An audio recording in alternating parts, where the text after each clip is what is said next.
So, question one: where do you have this burning passion for racing? Where's the passion come from? So the passion kind of really just it kind of came out of the blue. It didn't really come from, let's say, I didn't really come from a motor racing family. I just happened to go to a go-karting track one time for fun. Really enjoyed it. Was actually quite good at it naturally. Tried my first race, and then as soon as I tried my first race, that's when the passion took off, and I just really got into it more and more and started to compete at it at a higher level. And who has supported you the most, would you say, to get here? I would definitely say the support of my family was probably the most important. I've had a lot of people working close with me throughout really my whole career, but the family support, especially in the low moments, is definitely what's kept me going. And have you ever had any moments where you've sort of thought you have to stop, or have you always had the mindset that you're going to go for the dream whatever happens? No, there's been definitely some moments where I had some doubts of whether I was going to achieve my goal and dream, which was making it to Formula One. But I think that's normal as well in sport and in life in general. So definitely, obviously, very happy that I could work through those difficult moments and just continue to push on. And ultimately, I'm here now, so I'm very grateful for that. Is there anyone outside your family that has you're particularly thankful for, whether a coach or a friend?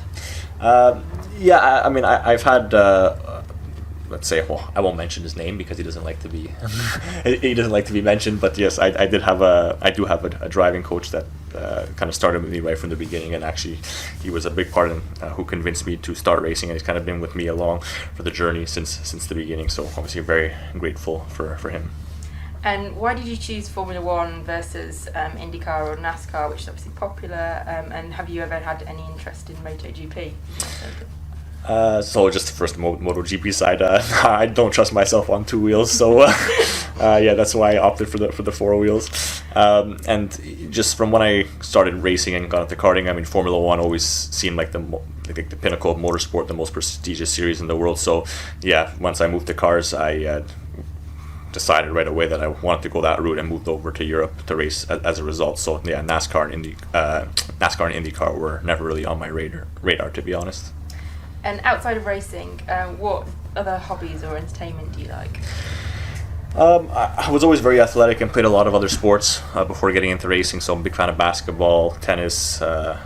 Even in my younger years, I did play a bit of soccer or football, depending on which country you're from. But then, besides that, I mean, just like any other normal kid, really. Now I'm not a kid anymore, but I do like playing video games every now and then, just hanging out with friends and family. If you weren't a racing driver, what do you think you would be and why? I think if I wasn't a racing driver, I was definitely going to go to university and study business. I was very interested in business courses, and that's pretty much what I was going in that direction when I was finishing my high school. So I probably would have studied business and maybe gone to work in the family business with my dad. First year has obviously been interrupted by coronavirus. How has it affected you sort of physically and mentally in terms of preparation and coping with sort of quarantine situations? Well, I think from the physical side, it's actually helped quite a bit because it obviously gave me a lot of time to just solely focus on a lot of physical training, which is quite nice. For sure, it's never the same thing as actually driving, so you always have that bit of a shock to the body once you step back in. From the mental side of things, obviously it's given a lot of downtime. So to try and stay sharp and kind of mentally in the zone, I participated in a lot of esports racing, which I think was very useful, and I wasn't the only driver who did that. So very good to keep the mental racing edge, let's say. What was the last part of the question? Just how have you coped with quarantine? And in general with the whole quarantine, social distancing. I mean, for the most part, I was back home in Canada for a few months, so that was actually quite nice, as I was able to spend a lot of time with my family, which was kind of unprecedented. Now as we're getting back to racing, it's just kind of a bit of a new processes and new rules that we have to get used to, but same for everyone, and if it means we get to go racing, then I'm fine with it. What's been your worst day as a racing driver, and how has that made you a better person as a result, you think, a better driver?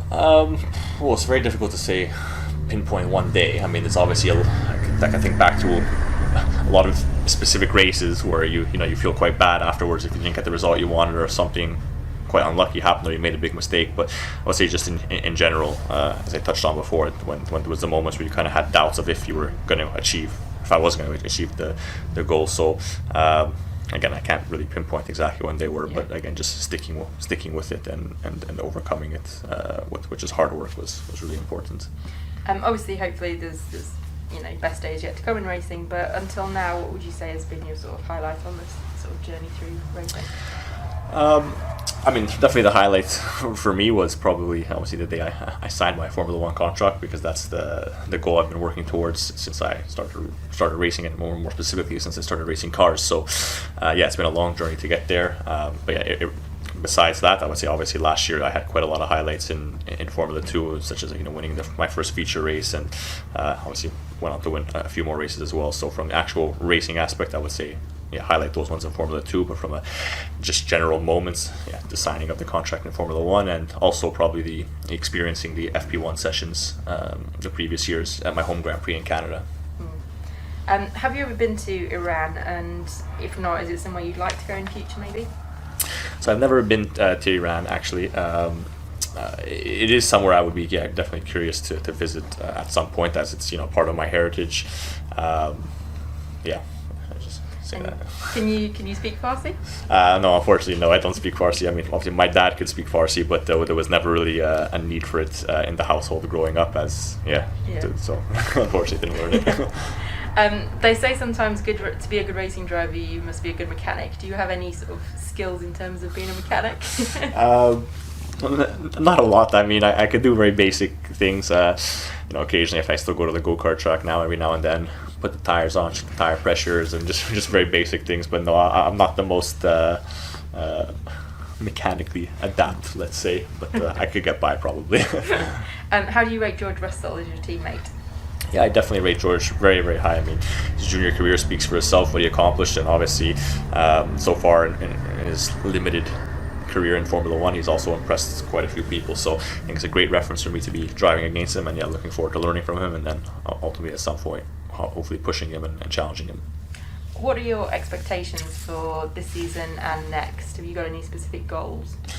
I mean, so the first and foremost, just to learn and develop as each session goes on. I think that's making progress, and that side of things is really the most important thing about being in Formula 1, always getting better. From an outcome perspective point of view, obviously, have to be realistic with the goals in terms of where we are as a team, but I think it's still very early days in the season. We kind of know where we are in the pecking order, but I think there's still lots of room for improvement. So for sure, the goal is to move, up the competitive running order and get closer into the midfield fight.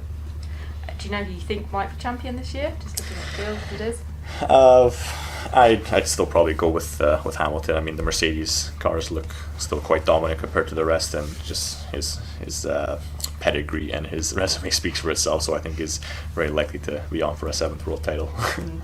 And what advice do you have for any kids that might want to follow in your footsteps? I would say it's work very, very hard at it. I mean, it's motor racing is a very, very unique sport in the sense that there's a lot of things that are not in your control from all aspects of it. So I think if you're really passionate about anything in life, you just have to keep at it, keep working even through the difficult moments, and just always try and persevere. And finally, you've got some words here. If you could sort of describe in one word, if you can, how you feel about them. So Frank Williams. Legend. Gilles Villeneuve. Well, I'd probably also say legend, but maybe heroic to give a different word. Champion of the world. Hamilton. Iran. Heritage, my heritage. And Canada. My home. Perfect. Thank you very much.